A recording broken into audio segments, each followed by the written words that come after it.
So with the new Thousand Sons Codex out, let's talk about how the most powerful sorcerer in the game is faring in 9th.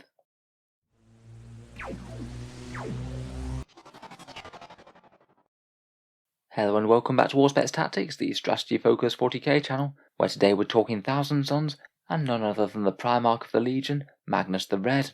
In the video we'll talk over his datasheet, a bit of damage output and some thoughts on his psychic powers and how I think he is stacking up in game at the moment. Let's unleash some sorcery then and jump straight into it.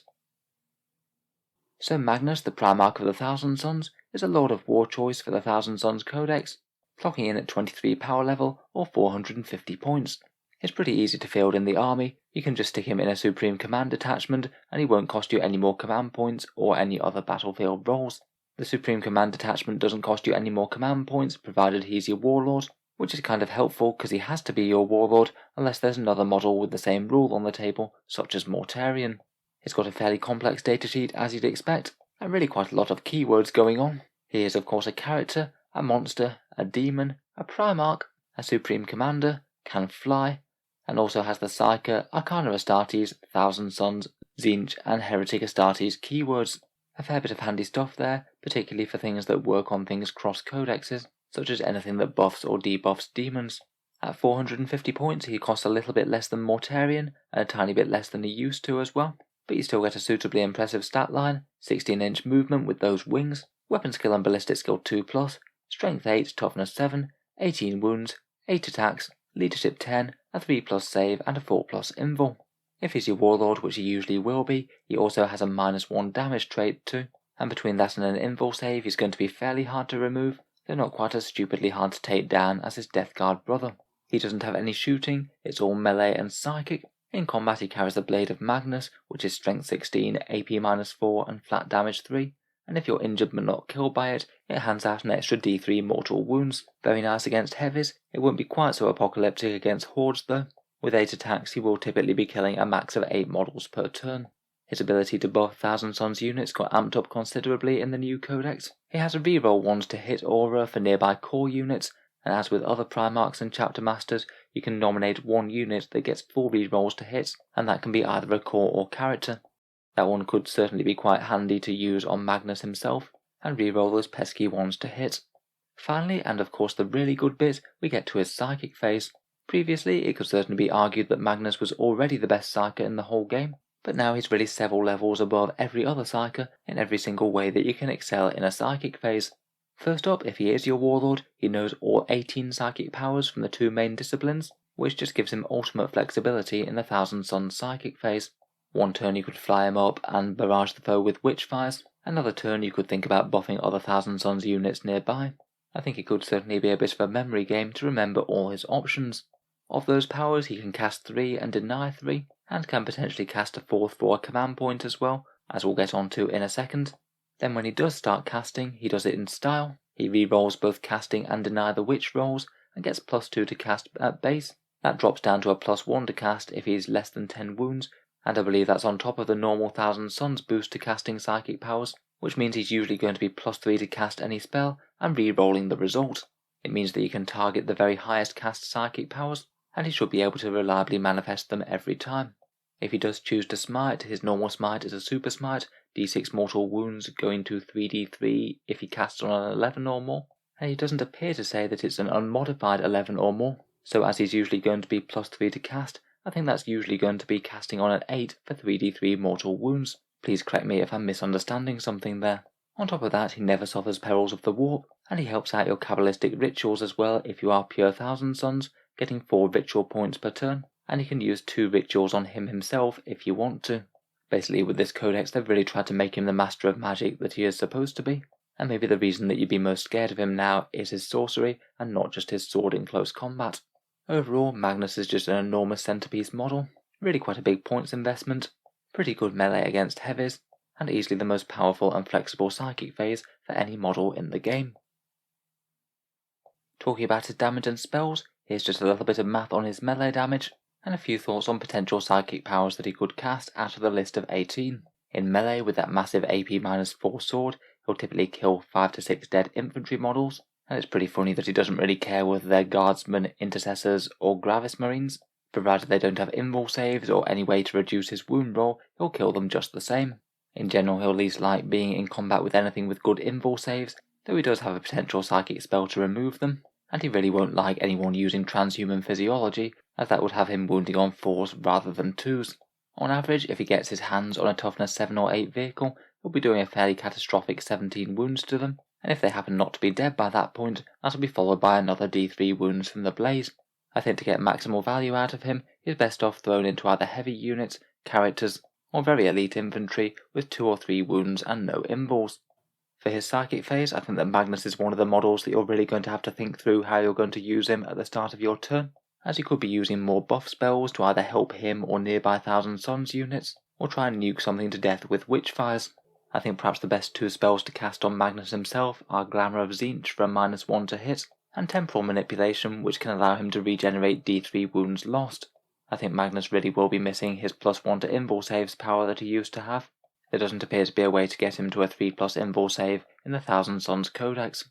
Otherwise, as I mentioned in the melee, Twist of Fate could be really handy to remove invul saves from a key target before he charges. It'd be really nice to be able to just run through a squad of Space Marines with Storm Shields without having to worry about half of his attacks bouncing off.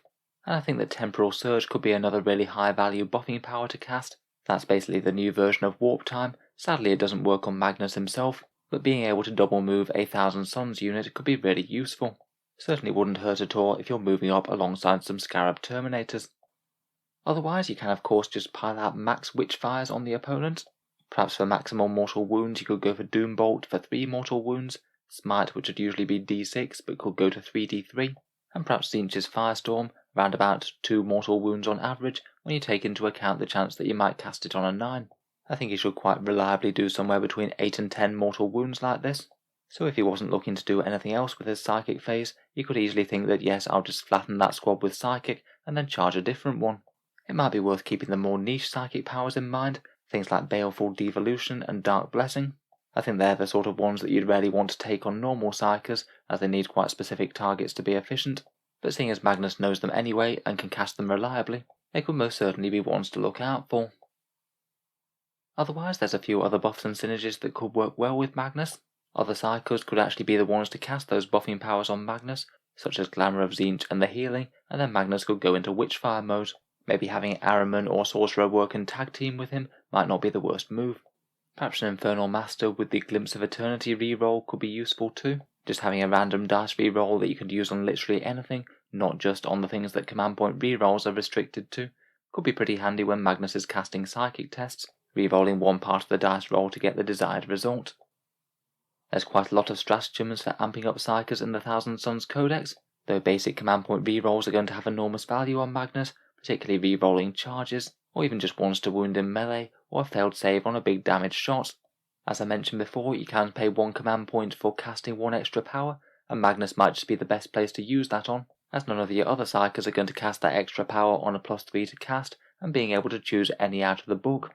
There's a couple of other ways that you can heal him, either 1 command point to regenerate D3 wounds when he casts on an unmodified 9, or 1 command point when he casts next to a Mutalith Vortex Beast if you have one. Finally, for 1 command point you can have an incredibly powerful Deny the Witch if you need one. Psychic Dominion could allow him to roll an extra dice on the Deny the Witch test, and of course because he's Magnus, he gets to re-roll that roll as well, nearly guaranteeing you that you can stop one enemy psychic power when needed. Finally, we have the Kabbalistic Rituals, which Magnus can use 2 of, and I think for Magnus the ones that are most interesting aren't really the ones that help him casting, as he should be able to cast most psychic powers very reliably. If you're just trying to farm out all the mortal wounds, then for 4 points he can just turn that into another D3 mortal wounds on the target. The extra 6-inch range could be handy on a spell. Magnus can't be everywhere at once, and that could allow him to reach a bit further with buffs or debuffs. If he can't see his intended target, you might be able to use Warp Sight to make it happen. And for 8 points you could either make sure that a power certainly wouldn't be denied, again removing invuls could be a good one for that, or can allow him to use an extra Witchfire that's already been cast somewhere elsewhere. I'd say perhaps the lower cost ones might be the ones that would be commonly used on him, could just give him some extra choice of targets or a bit more damage. So I think that Magnus might be one of the slightly more skillful models to use in 40k. It's really quite a big investment, and you do need to be able to get your points back from that, but you also can't really afford to be over aggressive with him, as he's just not quite as tough for the points as say Mortarion is. If you can keep him doing some consistent damage without the opponent being able to bring their full weight of firepower to bear on him, then he does have the potential to be a really big problem for them. When setting up, unfortunately his 18 wounds means that he can't hide behind obscuring terrain. You're only going to have any luck with hiding him on some really big tournament terrain pieces, things like those big L-shaped ruins with no windows in. On a lot of maps he just might not be able to hide whatsoever. And think about having a rough idea about where you want to place him, but maybe placing him down last, and keep your opponent guessing exactly where he's going to go, so they don't just put all of their guns in the right position to shoot him. I think ideally he does want to be at least somewhere fairly close to the rest of your army, maybe another supporting psyker or two to follow along with him, and some Thousand Sons infantry either dropping down or coming along with him, to make use of some of those rerolls like the 4 rerolls to hit. Ideally, if Magnus was on the board, I'd be looking to try and keep the Glamour of Tzeentch on him all the time, -1 to hit, and try and heal those D3 wounds each turn, as they're quite high value wounds to restore, and if they do manage to just keep him alive, that will be a really big swing. Is definitely one to consider a command reroll for if the opponent does get through a lucky melter shot or something. I think each turn he just needs to decide whether or not he's going to be focusing on buffing powers or witchfires, and if the right targets do present themselves, ideally aim to jump forward, annihilate something with smite and other witchfires, and then charge something else, maybe after stripping invuls from it. I would strongly consider the extra 1 command point to cast a spell, as he's so reliable to cast. I think it's near enough certain that at least one of the psychic powers would come in handy, if he is somewhere forward and threatening. If he does get the choice of targets to charge, anything with 3 wound infantry or vehicles or monsters would be good. Ideally he doesn't want to get bogged down fighting 1 wound infantry hordes, and when he's moving forward I think he wants to be supported by as many other units as possible to draw fire away from him. Maybe a bunch of Scarab Occult Terminators deep striking or warp timing up, Thousand Sons Demon Princes hopping forward, or maybe some supporting demon engines. It might be quite nice to make the opponent have to choose between actually focusing down Magnus or neglecting a lot of other threats that you're moving forward with. I think comparing Magnus to his brother Mortarion is quite interesting. In terms of durability, Mortarion just is a fair bit tougher. Toughness 8 plus that 5 plus feel no pain type save should make him around about an extra 50% more firepower to take down compared with Magnus. Mortarion also does significantly outfight him in combat as well, doing around about 33 wounds to a toughness 7 vehicle, and he has that excellent reaping type mode with his scythe, where he can average around about 20 dead infantry models if he does buff himself with rerolls. I don't think it's necessarily all one way though, as Magnus stripping invuls against certain units would actually give him the edge, and he might well outfight his brother against marines with storm shields if he did manage to take those invuls away. Finally, of course, Magnus's main power is in the psychic phase. He can do far more in terms of actual mortal wound damage, but Mortarion's huge aura of contagions and debuffing enemies within that range is really handy too. Messing with their rerolls or movement is really powerful. Overall, I kind of instinctively feel that Mortarion is a bit more powerful than Magnus out of the two, even after costing the extra 40 points, but it is kind of hard to weigh them up. Despite both being demon Primarchs, they do play quite differently. It's going to be interesting to see whether Magnus appears in all that many competitive Thousand Sons lists. I feel like we certainly will see him in some tournament topping lists at some point. I think some of the best players could get a lot of value out of him, with the sheer amount of flexibility and damage that he can mete out, even if maybe he's a little bit more challenging to use well than say Mortarion is. He could be another interesting component of a bit more allied Chaos Demons Monster Mash type list, maybe running alongside Be'lakor or some Keepers of Secrets, or perhaps working as a tag team with Mortarion in a similar way as a few people run back in early 8th. So let me know what you think of the Primarch of the Thousand Sons. As always, I'll be interested to hear your ideas down in the comments below. Is he strong or not, and are you looking forward to using him with the new rules? If you've enjoyed the video, then feel free to subscribe to Auspex Tactics, or I'll certainly keep the regular 40k videos coming. I release new content just about every day. Finally, if you have been enjoying the channel quite a lot, I would just like to mention one way that you can help support, and that's my Element Games affiliate link, which you can find down in the video description below. Element Games is a discount retailer based in the UK. They give 10 to 20% off Games Workshop's miniatures, and I've always found them really reliable whenever I use them. If you were going to pick up some models sometime, give the link a click in the video description, and if you do go on to buy anything, a small amount goes to help support Auspex Tactics without costing you any more whatsoever. Can just be a way to help out if you were thinking about getting something anyway. For people in the USA and Canada, I do also have an Amazon affiliate link too. That one works in basically the same way as well. Click the link, buy any Amazon thing that you're going to anyway, and a small amount goes to help support Auspex Tactics without costing you any more. A massive thank you to you guys who have been using those, it really does help out quite a bit. In any case, a massive thank you for listening, and I'll hope to see you guys next time.